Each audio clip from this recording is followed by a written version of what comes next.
Você sabia que o Brasil é o segundo país no mundo com o maior número de procedimentos cirúrgicos realizados? A busca pela beleza e o corpo perfeito faz com que as cirurgias estéticas apresentem maior crescimento, principalmente nas mulheres. Para nos falar mais sobre a vaidade feminina através das cirurgias, nossa Opinião Livre de hoje conversa com o especialista pela Sociedade Brasileira de Cirurgia Plástica, Dr. André Colaneri. Muito prazer em receber você aqui, doutor. Prazer é meu, agradeço o convite. As mulheres mesmo que estão procurando mais? Na verdade, está aumentando a procura por cirurgia estética em homens e mulheres, né? Está tendo um crescimento de toda a população que busca a cirurgia estética. Então, todos os níveis estão aumentando. Você fala assim, é verdade que está aumentando em mulher? É. Verdade que está aumentando em homem? É. Verdade que está aumentando na terceira idade? É. Então, tem um crescimento de todos os setores. Lógico, a mulher ainda é a grande que procura mais, procura uns 85% das cirurgias realizadas estéticas, são as mulheres. Mas quando a gente faz uma abertura dessa, num ranking, né, o segundo maior do mundo, a gente se preocupa muito com isso? O brasileiro, a brasileira se preocupa mais com estética do que talvez os países mais desenvolvidos que não estão nesse ranking? Não, tem vários fatores para isso. O primeiro país é os Estados Unidos. Então, a gente falar em desenvolvimento, eles são mais desenvolvidos e estão em primeiro. A questão é a seguinte, tanto o Brasil quanto os Estados Unidos são países muito grandes, populosos, né? E o Brasil, e são as duas melhores escolas de cirurgia plástica. Então, as melhores escolas mais desenvolvidas em cirurgia plástica são os Estados Unidos e o Brasil. Somado a uma população grande, somado a um país tropical, né, que tem o culto da exposição ao corpo, a gente vai para a praia, acaba ficando com o corpo exposto, né? Então, tudo isso traz um aumento da cirurgia estética naturalmente, né? Eu não acho que o brasileiro seja mais vaidoso do que os outros habitantes de outros países. A questão aqui, a população é grande, tem acesso a uma ótima cirurgia plástica brasileira, né, e tem caído, né, os custos de uma cirurgia plástica. O que antes era proibitivo e é acessível a uma pequeníssima população, há uns 30 anos atrás, hoje passou a ser mais acessível. Por quê, doutor? Por que hoje está mais acessível? Porque hoje, porque antigamente fazendo uma cirurgia, seja qual for, uma cirurgia plástica, estética principalmente, era assim um sonho distante. Hoje está bem acessível a várias classes sociais. Por que está acontecendo isso? Tem vários fatores que interferiram nisso, né? Primeiro, a maior formação de cirurgiões plásticos. Então, a cirurgia plástica é uma especialidade relativamente recente, né? Começou a se desenvolver mais lá nos anos 50, 60, e daí agora tem escolas que formam vários cirurgiões plásticos todos os anos, e quanto mais cirurgiões plásticos fazendo a cirurgia, barateia os custos. As técnicas também evoluíram bastante, então são técnicas menos invasivas, cirurgias mais rápidas, a internação ficou menor, né, menos longa, então a maioria das cirurgias opera num dia, sai no mesmo dia ou no dia seguinte, dificilmente fica mais de um dia internado, né? Somando a isso, a população também aumentou o nível socioeconômico, né? Então a gente tem tido ano a ano um ganho a população está ficando com um pouco mais de dinheiro e conseguindo gastar melhor isso daí. Então, tudo isso somado aumentou essa acessibilidade, digamos assim, da cirurgia plástica. Você falou que aumentou o número de cirurgiões plásticos, mas isso implica que a gente pode correr o risco de encontrar cirurgiões plásticos muitas vezes que não estão tão bem preparados ou, num nível geral, as técnicas, a evolução brasileira nessa área, principalmente nas universidades, são confiáveis? Boa pergunta. Essa pergunta tem um viés interessante. Se o médico ele é especialista pela Sociedade Brasileira de Cirurgia Plástica, ele tem uma formação adequada. Por que eu falo isso? Há muitas cirurgias plásticas sendo feitas não por especialistas. A gente não tem uma lei no Brasil que fala precisa ser especialista para operar, infelizmente. Então, o cirurgião plástico, especialista da Sociedade Brasileira de Cirurgia Plástica, ele demora 6 anos fazendo medicina, se forma médico, ganha um CRM, faz uma prova. Aí, se aprovado, ele vai fazer cirurgia geral. 2 anos de cirurgia geral, se forma cirurgião, ganha diploma de cirurgião geral. Que um monte de gente pode ganhar. Um monte de gente pode ganhar. Ah, eu já tenho meu diploma, eu vou abrir meu consultório. Mas tem outra prova para entrar na plástica, outro vestibular. Tá. Aí passou nesse vestibular mais 3 anos só fazendo cirurgia plástica, supervisionado por docentes e supervisionado pela Sociedade Brasileira de Cirurgia Plástica. Formou cirurgião plástico, prova de título. Não passou na prova de título, não tem o título. E ainda tem uma outra etapa. É uma prova para ver se realmente você está bem formado. Então, o especialista pela Sociedade Brasileira de Cirurgia Plástica estudou 11 anos, ainda teve que fazer uma prova para ser aprovado. Acho que pouca gente sabe isso, viu? E, infelizmente, há muitos médicos não especialistas da sociedade fazendo cirurgia plástica. Então, não tem 11 anos de formação, às vezes fez outra especialidade, às vezes não fez especialidade nenhuma e começa a fazer cirurgia plástica. Quer dizer que isso é uma dica muito boa. Quando a pessoa, fundamental. Você que está querendo fazer algum procedimento estético, tem que, quando for procurar o cirurgião, tem que ser formado pela Associação Brasileira. Sociedade Brasileira de Cirurgia Plástica. Eu sempre isso brinco, é muito importante. Eu não faço eu não vou procurar fazer um parto com ortopedista, nem cuidar de uma fratura com ginecologista. Exatamente. Porque vai procurar uma cirurgia plástica com quem não é da Sociedade Brasileira de Cirurgia Plástica. Então, é muito importante isso. Bem formado, esses médicos, eles têm a formação adequada. Né? Então, o risco é muito menor do que os que não passaram por isso. Lógico, toda cirurgia é uma cirurgia. Tem que lembrar que a cirurgia plástica, apesar de ser a cirurgia mais segura de todas as especialidades, é a cirurgia mais segura. Eu não sabia por quê. Com certeza. Né? Também tem vários fatores. Primeiro, a cirurgia plástica, a grande vantagem que eu falo ao meu paciente, é assim, você não precisa operar. Aí todo mundo fala assim, como assim? Se está com a pressão alta, vai controlar a pressão.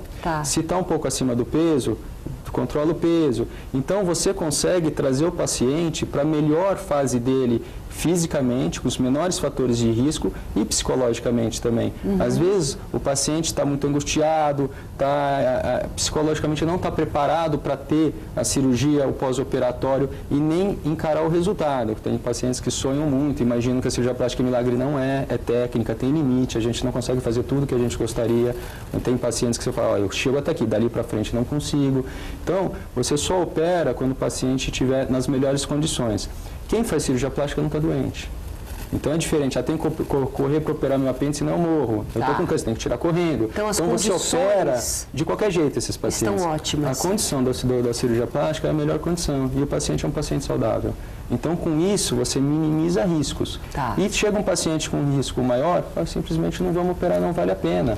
Né? Então, você tem isso para se calçar. Por isso, o risco de uma cirurgia plástica, ele é o menor dentre todas as cirurgias. Olha que interessante. E só para complementar a parte de a gente ter esse cuidado quando você procura um profissional, muita gente critica, né? No caso da OAB, o exame da OAB, são muitos advogados e tem que fazer esse exame, que é absurdo, não pode. Mas essa seleção que se faz com tanta gente querendo se formar em várias coisas e tanta novidade que tem, é uma seleção que protege as pessoas que vão procurar o profissional. Né? Só para a gente acrescentar isso. Quais são as principais cirurgias ainda que as mulheres procuram? As mais procuradas? Hoje é a prótese de mama. Teve um levantamento em 2009. Foi, né? A lipoaspiração era. Diminuiu a lipoaspiração?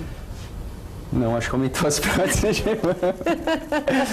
Não diminuiu nada, né? Não, isso tem aumentado tudo. Né? Mas teve uma procura maior estatisticamente por um levantamento feito em 2009. Esse ano a sociedade está enviando formulários para todos os médicos para a gente fazer uma nova pesquisa para atualizar como andam as cirurgias. Mas prótese de mama, depois a lipoaspiração. E como ficou essa área, já que você falou de prótese de mama, após o acontecimento das próteses que estavam com problemas, as próteses francesas? Teve um tempo aí que as próteses no Brasil ficaram até proibidas de serem usadas, enfim, teve um tempo aí, teve um nicho que aconteceu por causa desse problema dessas próteses francesas, muita gente teve que devolver. Como é que ficou essa Então, antes disso, vamos ponderar uma coisa, não são próteses francesas, é uma marca de prótese francesa, porque tem outras marcas francesas muito boas, que estão no mercado há muito tempo e que não teve nenhum problema. Né? Foi uma específica, Foi uma específica. O que aconteceu foi um absurdo, é como fazer um carro de isopor. Né? Eles fizeram uma prótese com um material que não é silicone de uso médico. Então, foi um absurdo, não é que as próteses são ruins, aqui na cabeça do indivíduo lá fez uma loucura. E passou pelos controles de qualidade, que também é aí que também está o erro. Também tem, muita gente errou. Exatamente. O médico que usou a prótese avalizada lá pela Anvisa, que tem o carimbo lá do Ministério, etc e tal, e o paciente que usou, não tem culpa, porque passou pelo crivo deles. Tá? Então, aí que está o problema. Uma vez diagnosticado, visto tudo isso, lógico, não pode mais usar essas próteses. Eles generalizaram. Eu achei que foi errado, né, porque tem próteses de marcas que estão há vários anos, 20, 30 anos no Brasil, nunca deram problema, e agora ninguém pode fabricar, eu acho para abafar esse negócio, porque não precisava ter feito isso. Aí foram certificar, lógico, certificaram todas as grandes marcas que estavam por aí há tanto tempo, que era esperado, não precisava ter feito esse negócio de bloquear a venda, porque a gente já sabe da qualidade que não tinha problema, não tinha por que causar um caos. E porque você, como médico, vai usar uma coisa ruim, não é? E causou um caos no mercado com um desabastecimento perto do mês de maior procura, que é julho. Então, isso foi feito, faltou prótese em julho. Agora, certificou, chegou o que era natural, todas as marcas que estavam sendo usadas, exceto essa, que era uma marca relativamente nova, que poucos conheciam, tanto é que não foi tão utilizada dentro do mundo das próteses, né? Então a porcentagem dela no mercado devia ser muito pequena. Então isolou esse problema, continuou com as próteses que já estão aí há muito tempo. Então foi um caso isolado de uma loucura que passou na cabeça de um indivíduo lá e que passou pelo crivo das agências de controle, que foi o grande erro. Só para a gente encerrar essa parte de mama, as mulheres muito tempo estavam procurando para ter mamas. Hoje em dia está na moda ter mamas ou elas estão procurando as próteses menores? Assim, tanto faz. Nos anos 70 era bonito, era não ter nada, né? Então as mulheres eram sem mama, fazia muito mama redutora. Hoje o padrão estético é ter mama, né? Então as próteses têm aumentado. Se você vê as próteses dos anos 80, dos anos 90, hoje elas têm um volume um pouco maior. Lógico que o ideal de um resultado de qualquer cirurgia plástica é um resultado natural.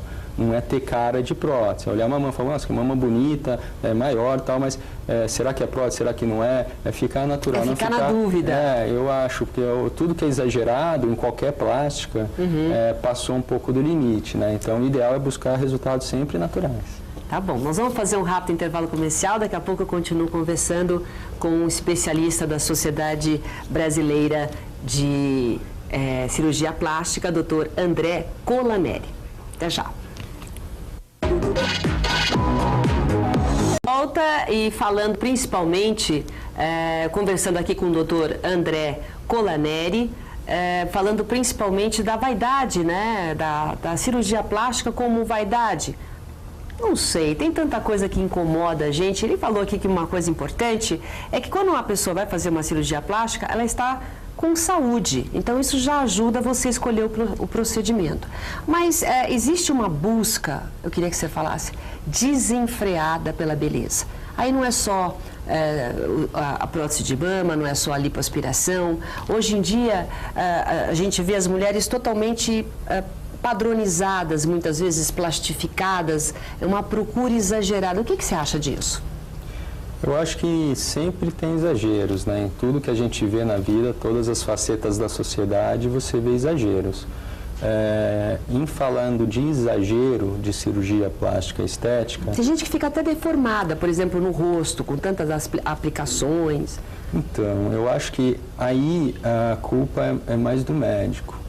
Porque o paciente, ele não tem noção, às vezes, de discernimento, de saber até onde ir. E tem muitos pacientes que têm um distúrbio de autoimagem. Então eles se veem diferente, normalmente, tem complexo. né, a gente se vê, acha feio, eu não, mas tem alguns odeio pacientes isso que têm um pouco isso exagerado ou até patológico, entendeu? Então sempre estão buscando mudar alguma coisa, às vezes chega que já não tem o que fazer e quer um exagero e quer fazer mais. Então cabe ao médico falar, para, chega, está no limite, daqui para frente pode ter um resultado não natural, né? Então o médico não é obrigado a operar. Então faz parte você saber não operar também. Então tem uma hora que fala, não, chega, para, o médico tem que ter essa ética de dizer não. Tem que ter e falar não. Agora, o que acontece é que às vezes o paciente vai procurar 30 médicos e acaba caindo em algum que faz o procedimento. E daí você tem o risco de ter essas distorções. Né? Esses procedimentos estéticos você também faz? Tipo, as mulheres procuram o teu consultório não só para fazer cirurgias, mas também botox, sim, faz parte do arsenal tudo isso que está sendo feito eu acho muito válido. Acho que a cirurgia, que a medicina, tudo tem que evoluir se for para ficar melhor, até porque a gente está vivendo cada vez mais. Tem alguma contraindicação? Quer dizer, lá atrás ou lá na frente, quando as pessoas tiverem mais idade, tudo que foi feito agora, assim como quando a gente faz quando é moço, a gente sofre as consequências mais velho, esses procedimentos todos podem de alguma forma reverter contra a pessoa daqui 10 anos, 20 anos? Não, na verdade eles melhoram, né? Porque a tendência hoje da estética é você tentar não envelhecer tanto, né? Jogar o envelhecimento para frente. Hoje não você precisa tem ir para mulheres... cirurgia plástica direto. Não, a tentativa é postergar ao máximo. Então, hoje tem mulheres de 50 anos, tem várias na televisão, que parecem ter 30. Né? Isso não acontecia há 30 anos atrás. Por quê? Primeiro, acho que o grande fator foi o protetor solar. A gente teve uma mudança de geração muito grande, daquela geração que era bonito ir para a praia e torrar, e passar até Coca-Cola, passar as coisas, passava um monte de produto na pele para torrar mesmo. Essa geração envelheceu muito precoce. E daí veio outra geração, lá dos anos 80, que começou a surgir mais os protetores solares, que se protegeram e envelheceu menos a pele, então chegaram com uma idade dos 40, tudo com uma pele muito mais preservada. Aí tem os procedimentos, o Botox, que diminui as rugas, diminui a ação muscular, que faz as rugas permanentes. E foi uma grande descoberta. Uma grande descoberta. Então, se você consegue evitar que o músculo de tanto contrair a pele machuque e vinque a pele permanentemente, mais para frente você não vai ter aqueles vincos que você teria. Se você consegue fazer peelings que vão melhorando a textura da pele, melhorando o colágeno, a hidratação da pele, você lá para frente vai ter uma pele não tão envelhecida e melhor condições do que você teria. Então, você está jogando para frente o envelhecimento.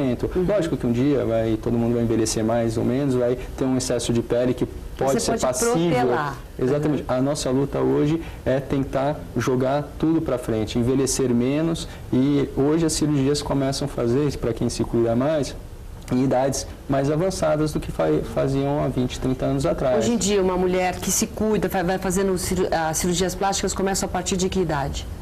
Aí depende da cirurgia, né? Porque a cirurgia plástica, você a orelha de abano opera numa idade, o nariz opera outra, a mama opera outra. Agora, na cirurgia do envelhecimento, digamos assim, a pálpebra e o lifting facial, né?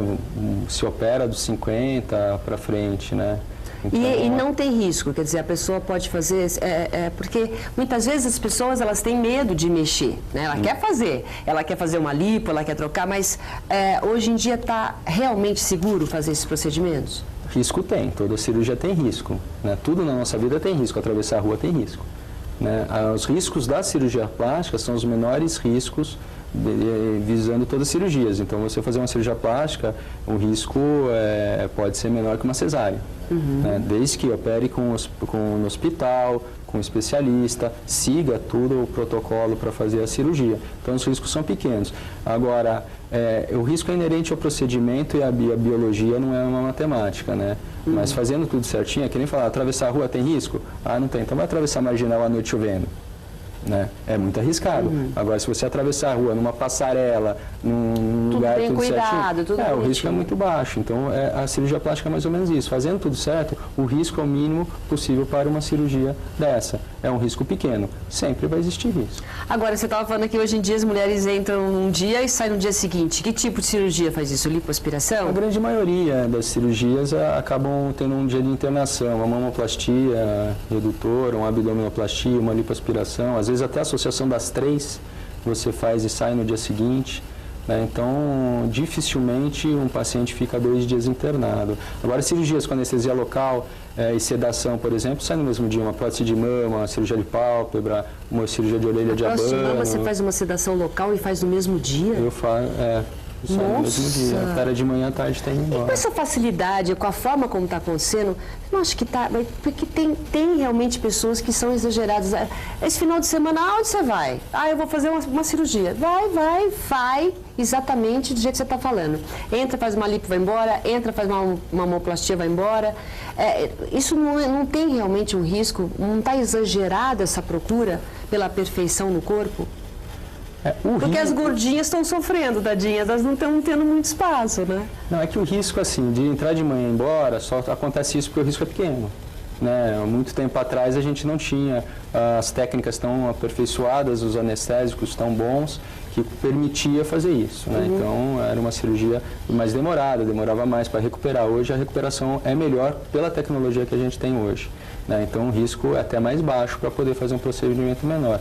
Lógico que todo exagero, como eu falei, não é bem visto, né? Então, você operar de manhã e sair à tarde, eu vejo como um fator positivo. Agora, é importante que você tenha uma recuperação adequada, né? Não dá para você operar de manhã, sair à tarde e trabalhar à noite, né? Então, dependendo da cirurgia, você tem que ter tantos dias de repouso. O repouso não quer dizer ficar na cama, é ficar mais em casa, sem sair, sem dirigir, sem fazer força, né? Então, cada cirurgia tem o seu cronograma, digamos assim, do que pode e o que não pode.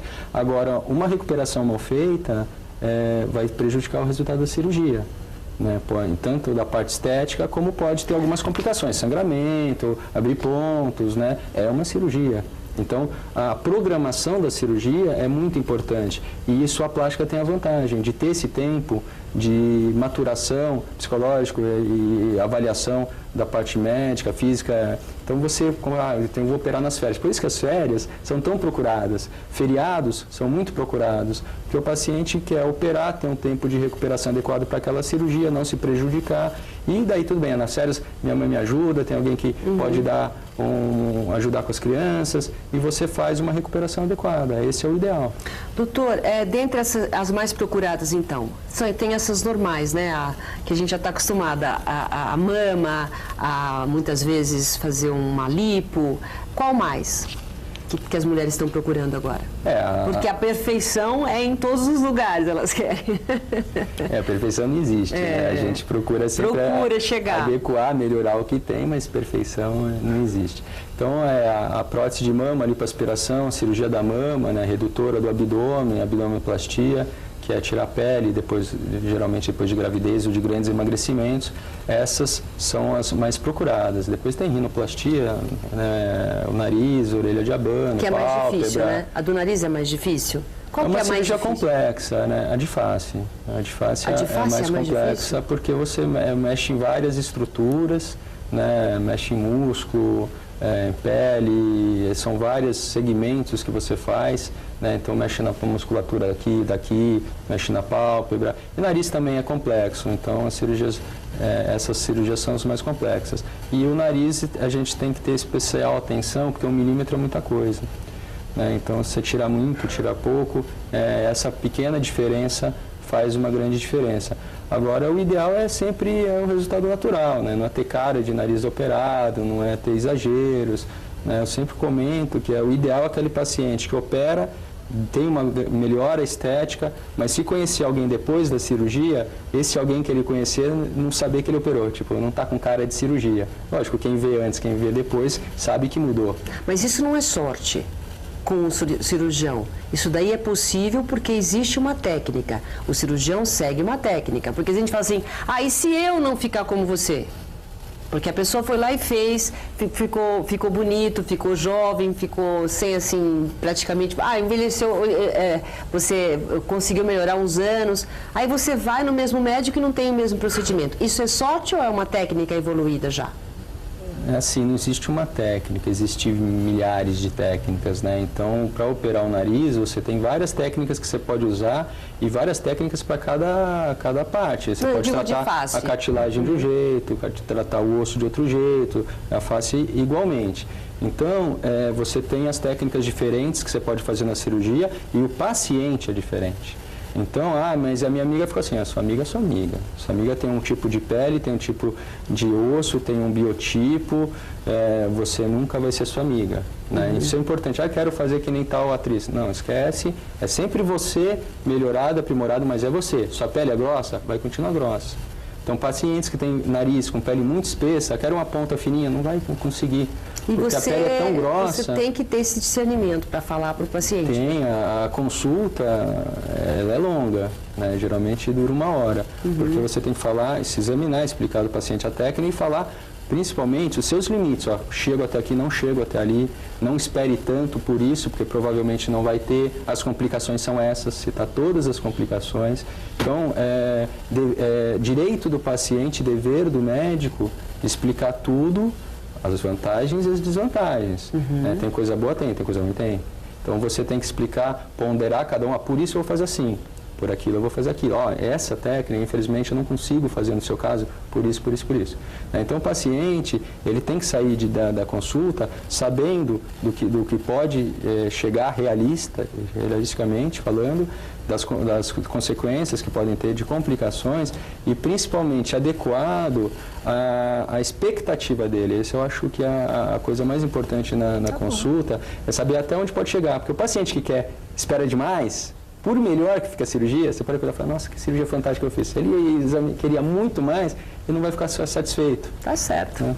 Muito bom. Muito obrigada pela sua presença aqui.